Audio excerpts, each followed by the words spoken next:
Hello and welcome back to our channel. So today in this video we are going to discuss about how to delete transaction history on PayPal. So without wasting much of our time, let's get straight into the video.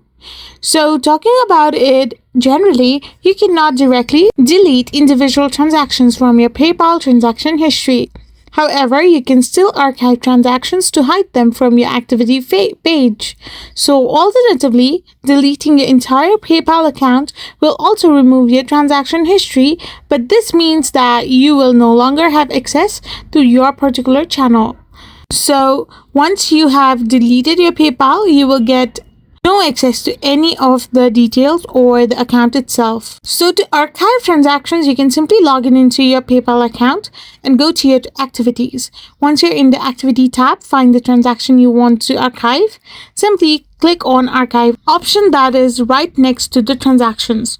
So now to remove from archive, simply go back to activities, select all transactions, click the archive drop down and choose archived. Then find the transaction and click remove from archive. I hope you found this video helpful, so don't forget to hit that subscribe button and to give us a thumbs up. We will be back again with more informative videos. Thank you for watching.